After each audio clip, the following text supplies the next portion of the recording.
เสาร์8เดือนมิถุนายนปีพุทธศักราช2563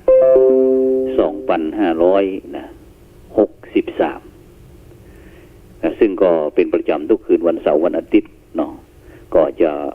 เวลาหลังจากที่ข่าวประจำราชสำนักเสร็จเรียบร้อยแล้วก็จะพบกับรายการส่องธรรมซึ่งดำเนินรายการโดยอาตมาภาพพระครูโสพลปริยัติผู้ช่วยเจ้าอาวาสวัดประสิงห์วรมหาวิหารเลขานุการรองเจ้าคณะจังหวัดเชียงใหม่ที่จะได้นำนาสาระธรรมะขององค์พระสัมมาสัมพุทธเจ้ามา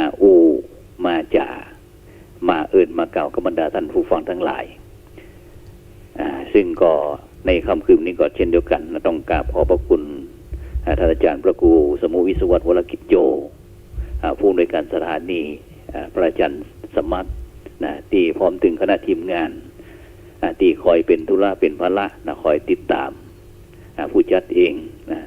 อย่างที่ตะวานี่ก็ปูนท่านอาจารย์เลขาสมัครโทรไปอาจารย์วันนี้ออกวิทยุนอกซึ่งผู้จัดเองบอกว่าตอนนี้ผมอยู่ที่เชียงรายอยู่เชียงรายเดินทางไปร่วมประชุมสัมมนาโครงการเจ้าพุทธงดเหล้าเข้าพรรษาที่อำเภอเมืองจังหวัดเชียงราย2 วันด้วยกันไปนอนที่เชียงราย2 วันด้วยกันแต่ประชุมมันก็เป็นวันที่27-28แหล่งนี้ก็เดินทางกลับมาเพื่อที่จะนำนาสาระธรรมะขององค์พระสัมมาสัมพุทธเจ้าแล้วก็ภารกิจศาสนากิจที่ผู้จัดเองได้รับมอบหมายจากพระมหาเถระคือสนองงาน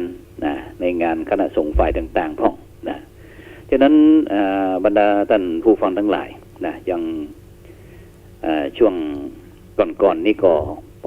ไปสนองงานโครงการสาธารณสงเคราะห์ของมหาเถรสมาคมโดยพระเดชคุณเจ้าพระคุณสมเด็จพระมหาธีรจารย์กรรมการมหาเถรสมาคมประธานคณะกรรมการฝ่ายสาธารณสงเคราะห์ของมหาเถรสมาคมก็ได้มอบหมายคือผู้จัดพร้อมถึงคณะทำงานเป็นทำงานคณะในนามของมหาเถรสมาคมเป็นผู้คณะทำงานของหนเหนือซึ่งก็มีภารกิจจะต้องได้รับมอบหมายจากเจ้าพระคุณสมเด็จเพิ่นบอกว่าเดินทางเข้าพบกราบเรียนเจ้าคณะจังหวัดเพื่อที่หลังจากที่ตั้งโครงการนั้นได้ค้นหาพระเถระในจังหวัดที่มีบทบาทผลงานดีชัดเจน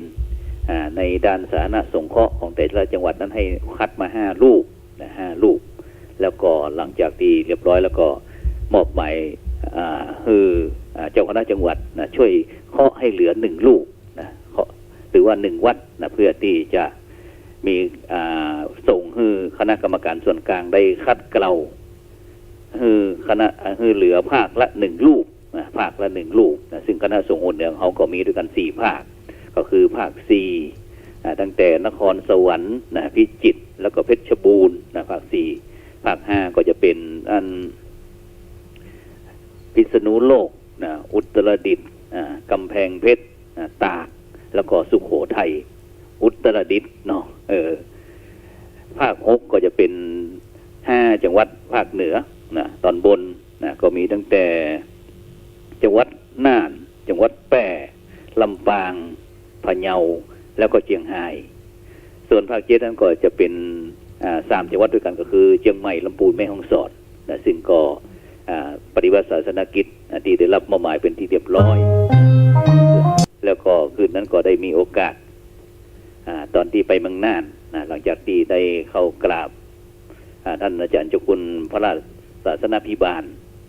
หักษาการเจ้าคณะจังหวัดน่านเสร็จเรียบร้อยก็ได้มีโอกาสเดินทางไปเป็นกำลังใจกับท่านอาจารย์พระครูสุธีนันทธรรมที่อำเภอนาน้อยอำเภอนาน้อยจังหวัดน่านหลังจากนั้นก็ก้าวไปที่จังหวัดพิษณุโลกแห่งวันหนึ่งซึ่งก็ ในค่ำคืนนั้นก็มีการถ่ายทอดการเสวนาของคณะทำงานโครงการหมู่บ้านสาธารณสงเคราะห์ของมหาเถรสมาคมหนเหนือตุยนะก็มีการถ่ายทอดไปทั่วเพื่อที่จะได้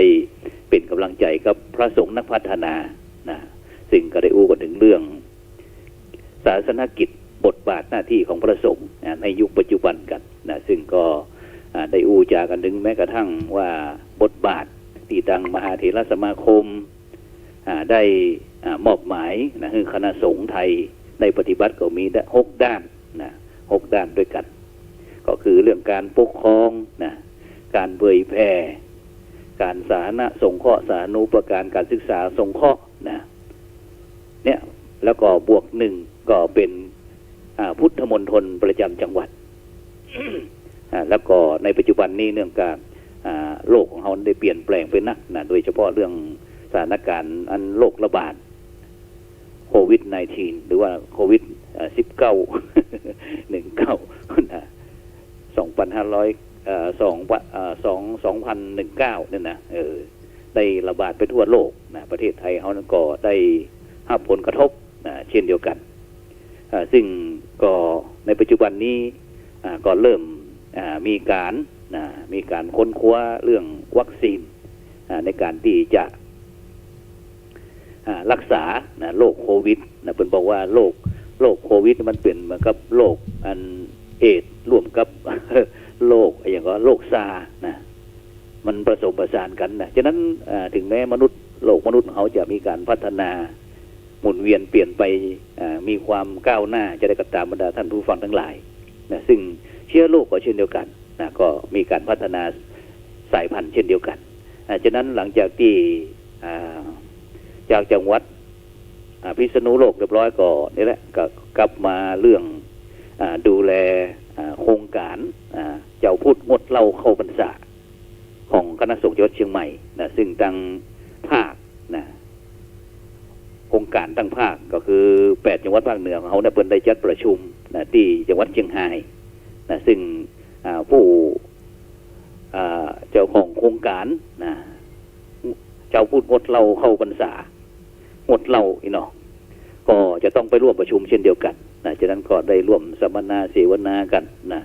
5 โมงแรง5 โมงแรงจีบนะประชุมกันนะอย่างวันนี้ก็เช่นเดียวกันกว่าจะเสร็จก็เที่ยงเกิงนะเที่ยงเกิงแม้แต่ผู้จัดเองนะได้ในฐานะที่เป็นพระสังฆเจ้านะสังฆเจ้าที่ในนามเจ้าของโครงการของคณะจังหวัดเชียงใหม่นะผู้ดูแลโครงการจังหวัดเชียงใหม่นะก็นำตั้งกองงานไปร่วมประชุมสัมมนาที่เชียงรายเช่นเดียวกันนะกว่าจะฉันเพลเสร็จแล้วก็นึกว่าเปิ่นเที่ยงแล้วจะแล้วก็กลับไปก็ยังบ่แล้วเตื้อ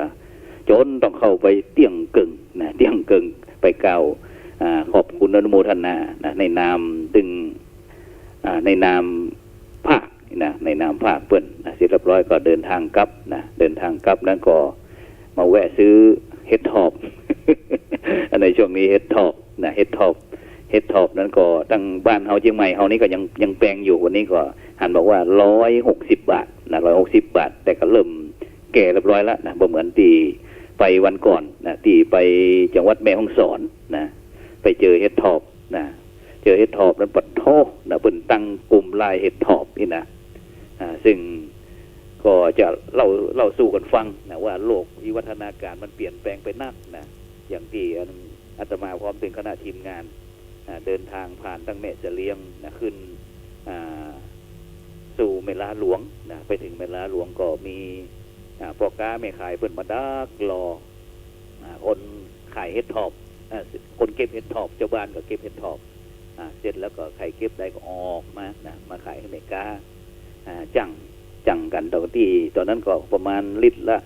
ประมาณ90 บาทนะ95 บาทนะซึ่งผู้จัด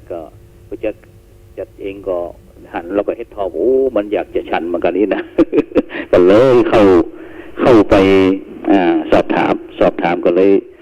แรกๆก็ขอแบ่งซื้อว่าขอแบ่งซื้อสักหน่อยได้ก่อน ว่าโยมบอกว่าบ่ขายเจ้าว่าอาจารย์ไปซื้อให้เจ้าหนึ่งแล้วพูดว่านะเอาก็เลยบอกว่าอย่างก็เดินลุกไป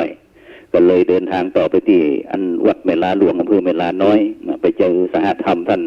อาจารย์พระครูอนุสิทธิ์ธีรคุณเจ้าคณะตำบลเมลาหลวงอันนั้นเป็น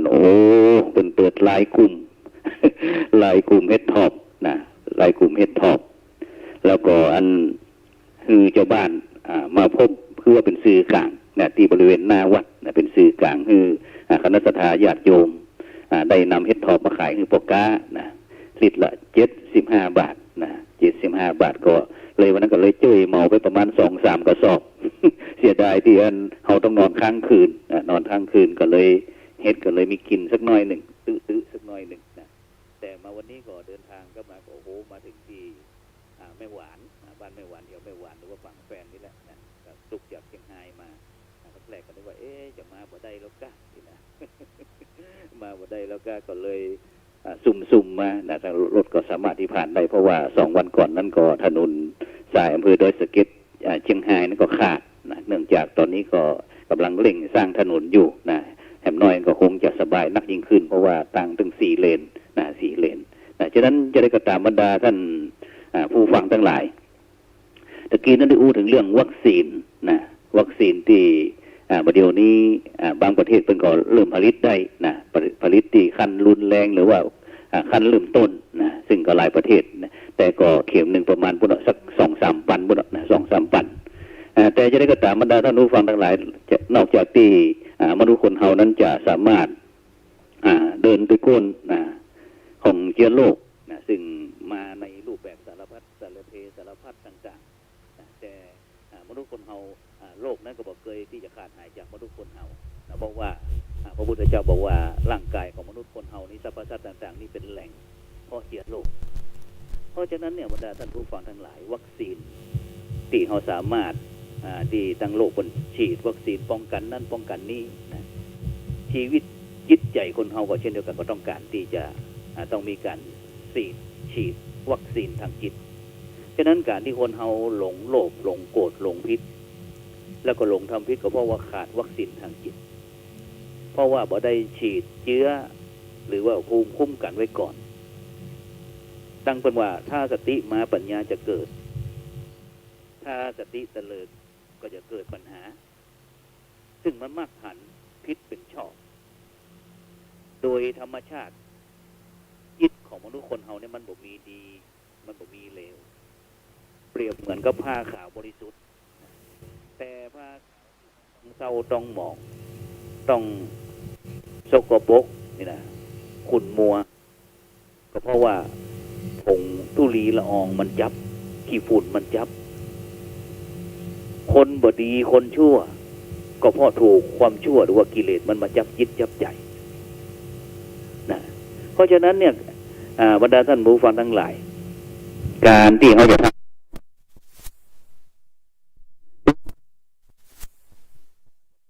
ำลายความชั่วก็คือกิเลสมันหมดมันสิ้นไปซึ่งตั้งโลกมนุษย์เขาเนี่ยก็มุ่งทำลายคนชั่วคนบดีแต่ทางธรรมมันมุ่งคือทำลายความชั่ว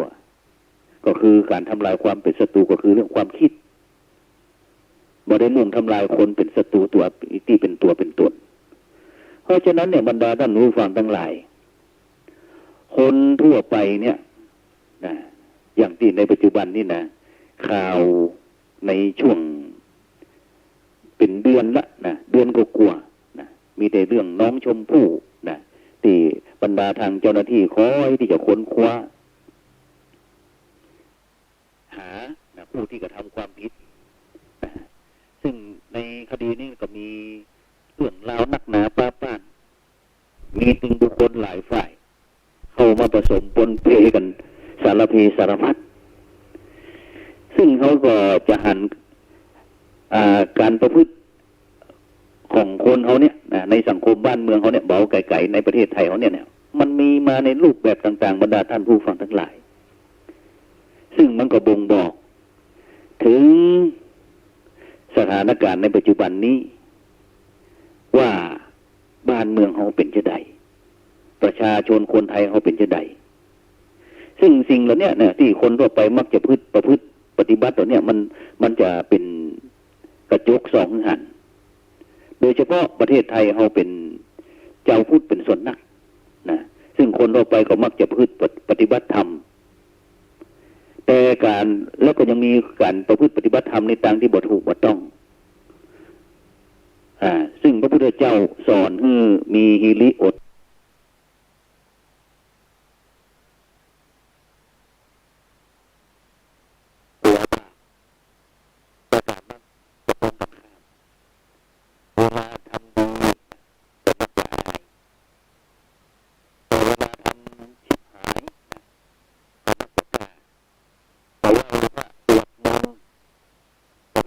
ทรัพย์สุจริตมีจิตคิดเสียสละกราบพ่อไหว้แม่ก็อ่านว่าเป็นเรื่องชื่อซึ่งอย่างวันนี้บรรดาท่านผู้ฟังทั้งหลายยังเดินทางมาวันนี้จากเชียงราย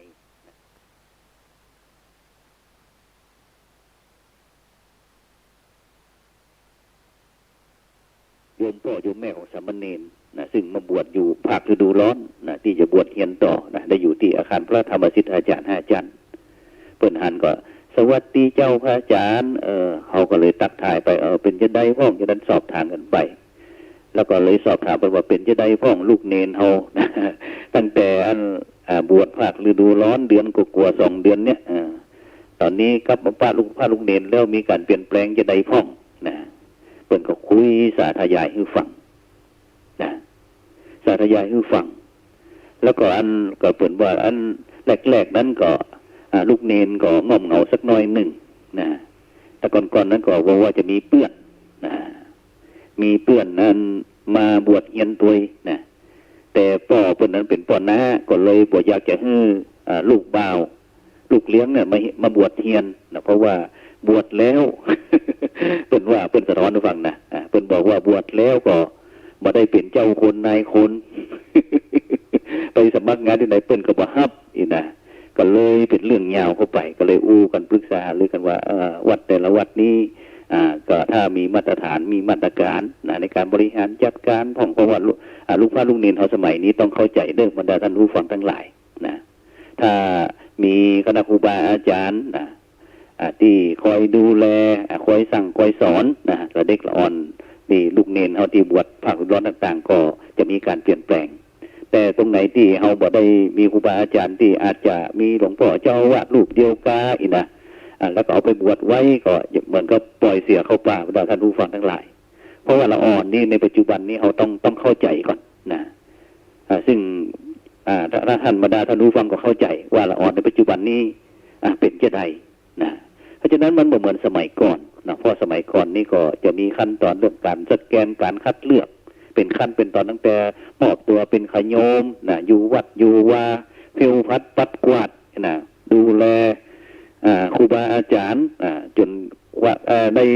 ความไว้วางใจเชื่อเนื้อเชื่อใจก่อนนะถึงจะได้กำหนดบวชนะไม่ใช่ไปบวชกูวันนี้นะเขาบวชกูวันนี้อย่าง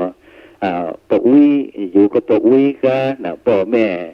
ไม่ได้อยู่ตัวก็ครอบครัวเกิดแตกแยกกันนะใครก็ไม่สามารถรับภาระได้ก็เลยเอามาปล่อยวัดเอามาปล่อยวัดซึ่งบางครั้งก็คนที่ได้คนดีก็ดีไปนะได้คนที่มีปัญหามันก็ย่อมปัญหากับตัวมาเนี่ยฉะนั้นสิ่งเหล่านี้ก็เป็นเรื่องธรรมดาบรรดาท่านรู้ฟังมาตั้งหลายไม่ใช่ว่าไปว่าฝ่ายนั้นฝ่ายนี้บ่แม่นซึ่งมันเป็นผลกระทบจากยุคโลกาภิวัตน์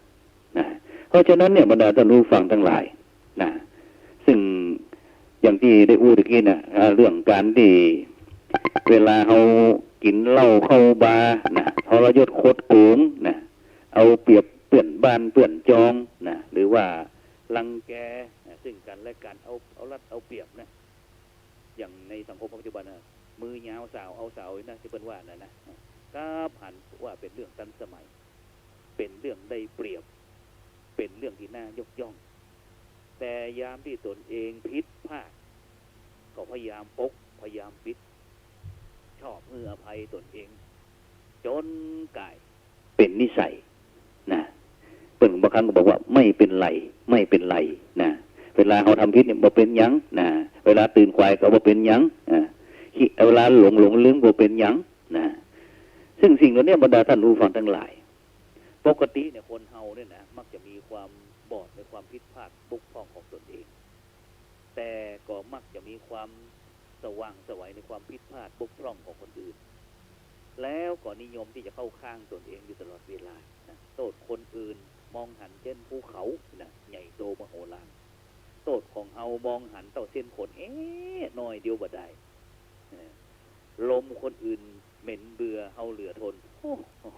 เหม็นใบเหม็นเงาที่นะลมของตนถึงเหม็นไม่เป็นไรพอเป็นยังอดทนเอาอดทนเอาสมาธิอดทนฉะนั้นเนี่ยบรรดาท่านผู้ฟังทั้งหลายในปัจจุบันเนี่ยเป็นยุคสมัยที่ใครมีสิ่งมีค่าอยู่กับตัวนักตัวใดเนี่ยโอกาสจะถูกฆ่าก็มีนักตัวอันนะคนฮ้องว่ามีทองเต้าหนวดกุ้งนอนสะดุ้งจนเฮียนไหวเพราะอำนาจความโลภความโกรธความหลงที่มันยังลากลึกแล้วก็ฝังแน่นนะในจิตในใจของแต่ละผู้แต่ละคน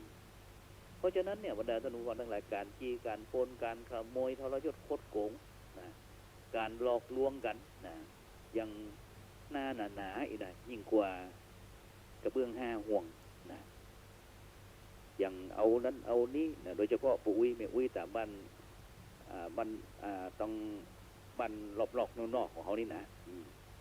ที่มีแต่คนเฒ่าคนแก่อยู่นะสิ่งของอันล้ำค่าของบักเก่าของโบราณไปหมดนะเพราะอย่างเพราะเมกาเหล่านี้นะ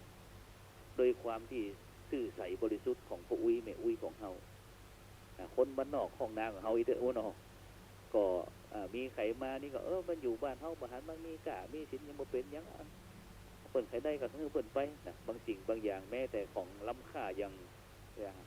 หัตถกรรมนี่นะอย่างที่แม้แต่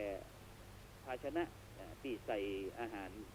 ฮือเป็ดฮือไก่ฮือหมูฮืองัวฮือควายต่างเนี่ยบรรดาท่านผู้ฟังทั้งหลายในปัจจุบันมันมีค่าขนาดนักนะอุปกรณ์ที่จะใส่กระดิ่งนะหรือว่าเครื่องอุปกรณ์ในการที่จะทำให้ไถนาอีกนะในปัจจุบันเนี่ยมันมีค่าขนาดนั้นเพราะว่ามันย้อนยุคไป4-50 ปีในปัจจุบันนี้ผมมีละฉะนั้นสิ่งของเราเนี่ยบรรดาท่านผู้ฟังทั้งหลายก็เลยซึ่งเป็นภูมิปัญญาต่างๆอันล้ำค่าของชุมชนเนี่ยก็ถูกเจ้าบ้านพ่อค้าแม่ขายเอารัดเอาเปรียบเพราะฉะนั้นเนี่ยบรรดาท่านผู้ฟังทั้งหลายเขาจะต้องหู้เต้าตันในยุคปัจจุบันเนี่ยโดยสติปัญญาอย่าหลงติดหลงยึดนะเพราะว่าความหลงเนี่ยมันย่างเอาเสียหายหลายอย่างบอกว่าหลงโลภทำให้เสียทรัพย์นะหลงฮักทำให้เสียโสดนะหลงความโกรธทำให้เสียสุขหลงอบายมุขทำให้เสียสมบัติทรัพย์สมบัติเนี่ยบรรดาท่านผู้ฟังทั้งหลายหลงโลภทำให้เสียทรัพย์มันเสียจะได้เพราะว่าเสียชื่อเสียเสียงเกียรติยศคุณงามความดีบุญญาบารมีนะที่เราสร้างไว้เนี่ยนะมันก็จะได้โดนเขานะถ้าความโลภขึ้นหน้าขึ้นตานี่นะอย่างในสังคมเขาเนี่ยมันมีทุกยุคทุกสมัยเลยนะบางครั้งบุพการีนะปะอุ้ยแม่อุ้ยยังอยู่เนี่ยนะบางฝั่งบางคราวนี่ต้องแยกแบ่งทรัพย์สมบัติต่างๆนะจนลืมนะความเป็นผู้เป็นคนนะเป็นลูกเป็นหลานนะบอกว่าตอนนั้นเป็นสิทธิเสรีสิทธิเนี่ยที่ตนเองควรจะได้ว่าเป็นนั้นเป็นนี่จนโอ้โหบ้านพักคนชราบรรดาท่านผู้ฟังทั้งหลายสิ่งถ้าเราได้เข้าไปสัมผัสกับมุมหนึ่งของป้าอุ้ยแม่อุ้ยนะที่อยู่บ้านพักคนชราต่างๆเนี่ยเขาจะเข้าใจนะเพราะว่าหลงรักกับลูกกับหลานจนล้ำไปจนเป็นห้องว่าหอนบ่มีเฮ็ดเนาะจ้างก็บ่มีงานเลยบ่มีใครพอใครย่ำฉะนั้นเนี่ยหลงฮักมันทำเสียในปัจจุบันเนี่ยอย่างข่าวต่างๆมีการข่มขืนฆ่าทำร้ายซึ่งกันและกันเพราะว่าหลงฮักนะบางครั้งพ่อแม่สั่งสอนครูบาอาจารย์สั่งสอนจะได้ก็ถึงบ่ฟังนะ ทำให้เสียโสดพ่อเสียความเป็นหนุ่มเป็นสาวนะสิ่งเหล่านี้นะอย่างที่วันก่อนมีอันสาวประเภท2นะหักกับไอ้หนุ่มทหารนะนัดกันมานะบอกว่าเขียนจดหมายบอกว่าพ่อแม่กีดกันสาวประเภท2ก็เลยเอาปืนมายิงคนทหารนั่นตายเสร็จแล้วสาวประเภท2ก็แขวนคอตายด้วยแหมเนี่ยสิ่งเหล่านี้บรรดาท่านผู้ฟังทั้งหลายบางครั้งมันเกินที่พ่อแม่จะรับได้เพราะอย่างพ่อเขาเหล่านี้มันหลงรักนะหลงรักหลงโลภหลงรักนะบ่ได้คิดถึงบุคคลรอบข้างว่าหัวอกของพ่อของแม่ของญาติพี่น้องจะเป็นจะใดนะฉะนั้นนอกจากนั้นก็ยังหลงโกรธนะหลงโกรธนี่ทำให้เสียสุขนะเสียสุขจะใดเพราะว่าจิตเนี่ยมันจิตใจของคนเฮามันถูกคือเผาผลาญคือมันเล่ามันร้อนมันฮ้อนยิ่งกว่าอากาศในปัจจุบันนี้ก่อนดินรนนะด้วยการขาดน้ำตรงนี้ก็คือน้ำจิตน้ำใจเรื่องความเมตตาที่จะเข้าไปฉโลมอาบย้อมคือจิตคือใจมันเย็นคือมันนิ่งบ่คือมันเล่าร้อนเพราะฉะนั้นจิตนี่มันถูกกระทบโดยพลังแห่งความโทสะหรือว่าความโกรธเนี่ยมันจะทำให้หัวใจเฮามันเต้นแห่งตึกบรรดาท่านผู้ฟังทั้งหลายหน้าอกนี่มันดึงอย่างจะทะลุนี่นะด้วยความโกรธหน้าตานี่บดโผแต่ก่อนดีๆงามแต่พอโกรธขึ้นมาแล้วโอ้โหหน้าดำหน้าแดงจะได้กับมีนะเลือดมันสูบมันฉีดแห้งขึ้นพลังงานในตัวก็ถูกขับออกมาใจหนักนะฉะนั้นเนี่ยเพื่อนจึงสอนว่าโกทังคตวาสุขังเสติบุคคลผู้ใดขจัดความโกรธเนี่ยได้ยักอยู่เย็นเป็นสุขโกทังคตวานะโสจติบุคคลท่านใดทำลายความโกรธเสียได้ก็บ่เศร้าโศกเสียใจฉะนั้นเนี่ยบรรดาท่านผู้ฟังทั้งหลายความโกรธเนี่ยมันทำให้คนบ่งามนะบ่งามถึงแม้จะใส่เครื่องสำอางขี้จันก็จะได้กระดับและสุดท้ายก็คือหลงอบายมุขหลงอบายมุขมันอย่างนี้เสียอย่างทำให้เสียสมบัติคือเสียตั้งมนุษย์สมบัติคุณงามความดีสวรรค์สมบัติก็คือความสุขแล้วก็นิพพานสมบัติความพ้นทุกข์ฉะนั้นผู้ใดคนใดหลงอบายมุขก็จะต้องตกตุกไปสู่ในอบายภูมิฉะนั้นเนี่ยบรรดาท่านผู้ฟังทั้งหลายยุคโลกาภิวัตน์ซึ่งเขาท่านทั้งหลายโหมันเป็นยุควัตถุนิยมเป็นยุคเป็นสมัยที่มันหรูหราฟู่ฟ้าหักสวยหักงามนะ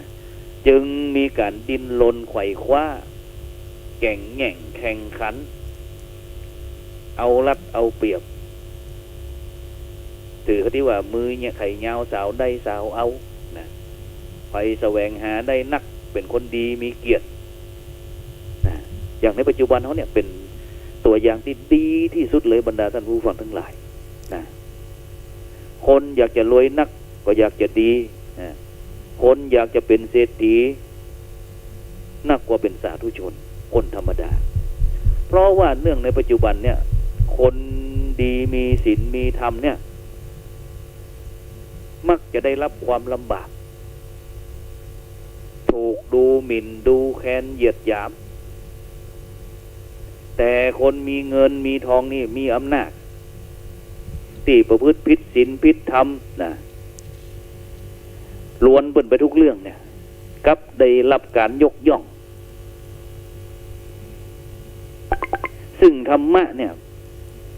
พอเหมือนกับพ่ายแพ้อธรรมนะอย่างมีผู้เขียนบทกลอนบอกว่าผู้มีศีลจะเสียซึ่งอำนาจนักปราชญ์จะตกต่ำต้อยกระเบื้องจะเฟื่องฟูลอยน้ำเต้าอันน้อยจะถอยจกเนี่ยบรรดาท่านผู้ฟังทั้งหลายฉะนั้นเขาจะเนี่ยจะใดจะทำอย่างไร เฮาจึงจะประสมประสานความเป็นวัตถุนิยมเนี่ยให้มันกลมกลืนกับความเป็นธรรมนิยมพ่องก็คือหูจักปอใจปอใจปอได้ปอดีปอมีพอเพียงนะซึ่งอักษรภาษาไทยของเนี่ยมันมี44ตัวตัวที่เห็นยากที่สุดเนี่ยบรรดาท่านผู้ฟังทั้งหลายคือตัวอะไรอย่างลองถามท่านผู้ฟังมาด้วยตัวพยัญชนะอักษรภาษาไทยเขาเนี่ยมันมี44ตัวนะตัวที่เห็นยากที่สุดเนี่ยท่านผู้ฟังว่าตัวอะไรอย่างอ๋อเห็นจะได้มาตึงบอกหูจกจักจบจักเสียงนะจะเก่งจักไหนก็ตามตัวเนี่ยมันเห็นยากที่สุดตอบได้ก็นะอักษรภาษาไทย44ตัวเนี่ยตัวที่เห็นยากที่สุดเห็นตั้งแต่เท่าจนตั้งแต่อูแวตีนเต้าฟ้าหอยนี่นะจนปุ่นนะจนตัวเจ้าน้ำหน้ายังเห็นบอกหูจักจบเฉลยเนาะตัวที่เห็นบอกหูจักจบจักเสียงก็คือตัวพอบรรดาท่านผู้ฟังทั้งหลายตัวพอนะถ้าหูจักถ้าทุกคนหูจักปอเนี่ยแล้วเนี่ยจิตใจมันก็จะยุดดิ้นรนความคิดนะแก่งแย่งแข่งดีหมายมันไขว่คว้ากอบกวยโกงกินนะจนเกิดการเข็นฆ่าซึ่งจนถึงจันที่ห้องว่าชั่วจนเป็นแฟชั่นเนี่ยบรรดาท่านผู้ฟังทั้งหลายเพราะฉะนั้นเนี่ยความผิดพลาดเสียหายนะหรือว่าความชั่วร้ายต่างๆที่มันเกิดขึ้นในบ้านในเมืองในชุมชนสังคมประเทศชาติหรือว่าทั่วโลกสังคมทั่วไปเนี่ยเกิดขึ้นได้จะใดเกิดขึ้นเพราะศีลธรรมมันถูกเมินศีลธรรมถูกเมินบรรดาท่านผู้ฟังทั้งหลายอย่างวันก่อนที่ไปไปเมืองน่านท่านอาจารย์พระครูอภิวัตวิกรมตรุงบรรยงนะอย่างสถานีวิทยุขึ้นสีขาวนะวันที่ผู้จัดเองได้ไปร่วมกับคณาจารย์บรรยาย4 ตนด้วยกันนะเพิ่นก็บอกว่าเวลาศรัทธาญาติโยมเนี่ยท่านอาจารย์นะจวนไปทำบุญศูนย์ตานนะ ไปหันไปนี่ไปหมดนะจวนสมาทานศีล เหลือสัก3 คนจวนนั่งสมาธิเหลือสักคน2 คนเนี่ยฉะนั้นเนี่ยบรรดาท่านผู้ฟังทั้งหลายเขาจะหันว่าสิ่งตัวเนี้ยนะเพราะว่าศีลธรรมถูกเมินหันว่าบ่จำเป็นเตี้ยนะบ่จำเป็นซึ่งเขาจะหันคุณค่าของพระพุทธศาสนาหรือว่าศีลธรรมนะพอต่อเมื่อชีวิตของเฮาเนี่ยมันมีปัญหาถ้าชีวิตมีปัญหากินข้าวบ่ล้ำกินน้ำบ่แล้วนอนก็บ่รับกระวนกระวายคิดหันหน้าที่จะเข้าหาธรรมะเข้าหาพระพุทธศาสนาหรือว่าบ่ไหวนอนรับก็บ่ใครรับนะฝันก็บ่ใครดีพวกนี้ต้องไปทานสังฆทานอย่างก่อนนี่นะ เพราะฉะนั้นเนี่ยบรรดาท่านผู้ฟังทั้งหลายคนเขาจะเข้าหาวัฏวาก็ต่อเมื่อเจ็บจึงจะเคล็ดขยาดฮ้อนพระสอนก็ยังอวดหารทำด้านดื้อต่อเมื่อเจ็บจึงจะเจียมเสงี่ยมมือมาร้องให้ฮือนะว่าทำไมถึงทำกับฉันได้นะทำไมถึงทำกับฉันได้เพราะฉะนั้นเนี่ยบรรดาท่านผู้ฟังทั้งหลายในฐานะที่บ้านเมืองของเราเป็นเมืองพระพุทธศาสนาธรรมะจึงเป็นที่พึ่งอันประเสริฐชีวิตใดไร้ธรรมะเป็นที่พึ่งชีวิตนั้นไร้หลักประกันไร้ที่พึ่งตั้งกายไร้ฉะไหนไร้ที่พึ่งตั้งใจไร้สิ้นสูญแม้คนเฮาไร้ญาติวงคงประยุทธ์ ควรเพิ่มพูนพระธรรมประจำใจนะเพราะฉะนั้นเนี่ยบรรดาท่านผู้ฟังทั้งหลายนี่ก็วันนี้ก็เป็นวันธรรมัสวรรณะวันแห่งการฟังธรรมเป็นวันนี้8 ค่ำเนาะวันนี้8 ค่ำเป็นคืน8 ค่ำเดือน8ไต่เดือน10เหนือของเฮานะซึ่งก็เหลือเวลาแฮมประมาณแฮมบ่ถึงอาทิตย์ละนะก็จะเป็นวันสำคัญในทางพุทธศาสนาเช่นเดียวกันนะแล้วก็โดยเฉพาะก็อยู่ในช่วงเป็นวันซึ่งวันที่6นะกรกฎาคมเนี่ยนะเดือนหน้านี่นะที่แฮมเมื่อกี้วันนี้นะก็จะเป็นวันเข้าพรรษาเป็นช่วงเทศกาลเข้าพรรษาซึ่งการเข้าพรรษาเนี่ยบรรดาท่านผู้ฟังทั้งหลายนะซึ่งในฐานะที่ผู้จัดเองนะเป็นผู้เจ้าของโครงการเจ้าพุทธเชิญชวนเจ้าพุทธหมดเล่าเข้าพรรษาเนี่ยเน้นที่เจ้าพุทธของเราเนี่ยนะพี่น้องที่นับถือศาสนาอื่นจะปฏิบัติตามก็ได้จะไม่ปฏิบัติตามก็ไม่เป็นไรบ่ได้บังคับนะบ่ได้ขู่ได้เข็นสักอย่างเชิญชวนบ่ได้ใครที่ฉลาดนักฉลาดน้อยก็อยู่ที่เนี้ยนะฉะนั้นในวันเข้าพรรษาเป็นวันสำคัญวันหนึ่งในทางพุทธศาสนาเป็นวันที่พระสงฆ์ทั้งสายเถรวาทนะจะอธิษฐานว่าจะพักประจำอยู่ณที่ใดที่หนึ่งตลอดฤดูฝนเป็นเวลา3 เดือนตามที่พระธรรมวินัยได้บัญญัติไว้โดยบอกไปค้างแหมที่อื่นหรือว่าอาจจะอู้กันนี้เป็นภาษาทั่วๆไปว่าจำพรรษานะซึ่งพรรษาแปลว่าฤดูฝนจำแปลว่าพักอยู่นะอันจากนั้นก็พักอยู่ฤดูฝนนะซึ่งพิธีเข้าพรรษานี่ถือว่าเป็นข้อปฏิบัติสำหรับประสงค์โดยตรงที่บ่สามารถที่จะละเว้นได้ทุกกรณีซึ่งการเข้าพรรษาตามปกติจะเริ่มนับตั้งแต่แรม1 ค่ำนะแรม1 ค่ำเดือน8นี่นะของทุกๆปีนะหรือว่าเดือนไหนปีไหนที่มีเดือน8 2 หนนะก็ไปเข้าเดือน8หลังนะแล้วก็จะสิ้นสุดในวันขึ้น15 ค่ำเดือน11นะเดือน12ก่อนน้ำจะนองเต็มตลิ่งจะลอยกระทงนะ เพราะฉะนั้นเนี่ยบรรดาท่านผู้ฟังทั้งหลายนะความสำคัญนะของวันเข้าพรรษานะเป็นช่วงที่เป็นเวลาที่เจ้าบ้านเขาเนี่ยได้เนี่ยให้ไถนาเนาะสมัยประก่อนนะแต่ในปัจจุบันนี้ก็ยังมีอยู่นะซึ่งเปิ่นสมัยก่อนมันก็เลยกำหนดนะคือพระสงฆ์องค์เจ้ายุทธการเดินทางจาริกไปสถานที่ต่างๆนะแล้วก็การเดินทางจาริกไปเผยแผ่พระพุทธศาสนาเนี่ยนะตลอดระยะเวลา8-9 เดือนที่ผ่านมานะฉะนั้นช่วงเข้าพรรษาก็จะเป็นช่วงที่พระสงฆ์ได้ยุทธได้พักผ่อนวันเข้าพรรษาเป็นช่วงที่ภิกษุสงฆ์จะได้ประพฤติปฏิบัติธรรมได้ศึกษาเล่าเรียนพระธรรมวินัยตลอดจนการเตรียมการสั่งสอนให้กับประชาชนพุทธศาสนิกชนจนถึงวันออกพรรษาซึ่งโดยเฉพาะนั้นก็ตั้งเมืองเหนืองเขานั้นก็จะมีการเตะทำเป็นกัปเป็นผูกเป็นเรื่อง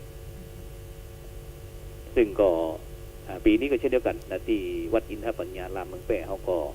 จะมีการเตะทำเมืองนะเพื่อที่จะอนุรักษ์รักษา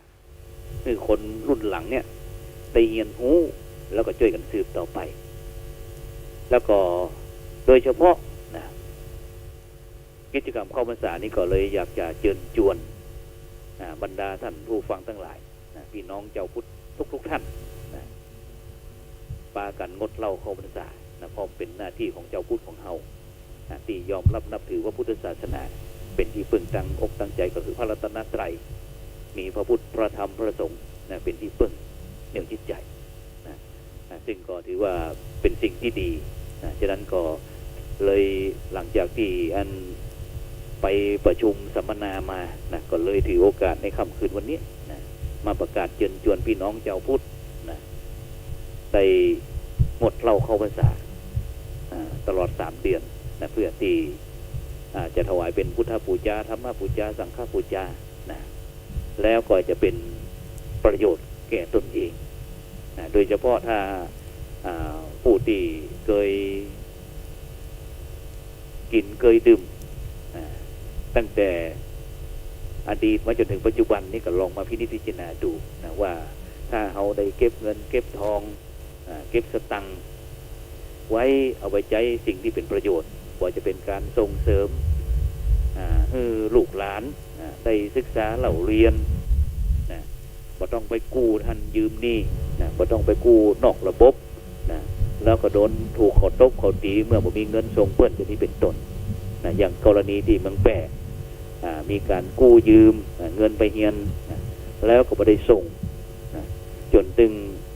ฝ่ายกฎหมายเพิ่นมาสั่งศาลสั่งนะคือขายนะทอดตลาดแล้วก็มาเดือดร้อนบรรดาท่านผู้ฟังทั้งหลายซึ่งสิ่งเหล่านี้มันได้สะท้อนเกิดขึ้นมาในสังคมของเราเพราะฉะนั้นก็ปีนี้โครงการเจ้าพูดงดเหล้าจังหวัดเชียงใหม่เนาะก็จะได้เชิญชวนผู้ที่มีจิตอาสาที่จะงดเหล้าซึ่งก็จะมีคณะสงฆ์แต่ละอำเภอนั้นได้ไปมีแบบฟอร์มคือกรอกว่าเฮานี้เอาเฉพาะคนที่กินเหล้าเด้อมันดื่มเหล้ากินเหล้าแต่อันแต่คนที่บ่กินพวกเขาไม่เข้าบ่กินก็บ่เขียนนะเอาเฉพาะบุคคลที่ดื่มที่กินนะเพราะว่าเฮาต้องการที่จะคือบรรดาพ่อแม่พี่น้องเจ้าพูดของเฮาเนี่ยได้มีความสุขแบบยั่งยืนเพราะฉะนั้นเนี่ยบรรดาท่านผู้ฟังทั้งหลายนะในค่ำคืนวันนี้ก็ได้นำนานาสาระธรรมะขององค์พระสัมมาสัมพุทธเจ้ามามาจ๋ามามากล่าวกับบรรดาท่านผู้ฟังทั้งหลายในรายการส่องธรรมซึ่งดำเนินรายการโดยอัตมาภาพพระครูโสพลปริยัติผู้ช่วยเจ้าอาวาสวัดพระสิงห์วรมหาวิหารเลขานุการรองเจ้าคณะจังหวัดเชียงใหม่ที่ได้นำนานาสาระธรรมะขององค์พระสัมมาสัมพุทธเจ้าพร้อมถึงวงการศาสนกิจวงการคณะสงฆ์จังหวัดเชียงใหม่คณะสงฆ์ภาคคณะสงฆ์หนเพราะว่าปัจจุบันนี้ทำงานไปทั่วหมดนะแต่ก็บอกเคยปฏิเสธนะขอให้สั่งมาทำให้หมดนะอย่างที่ล่าสุดของโครงการงดเหล้าเจ้าพูดงดเหล้าจังหวัดเชียงใหม่นะเป็นเจ้าของโครงการนะซึ่งก็จะมีพื้นที่ทำงานต้นแบบอยู่ด้วยกันประมาณ6-7 อำเภอด้วยกันซึ่งปีนี้ก็จะขยายไปแหมอย่างปีที่แล้วนี่ก็จะมีตั้งแต่อำเภอชัยปราการอำเภอแม่ริมอำเภอป้าวอำเภอดอยสะเก็ดอำเภอแม่วางแล้วก็สันป่าตองซึ่งปีนี้ก็จะเพิ่มที่อำเภอเมืองเชียงใหม่อำเภอเมืองเชียงใหม่พร้อมตึงตั้งดอยสะเก็ดเพิ่มจำนวนหมู่บ้านขึ้นพ่องแล้วก็ที่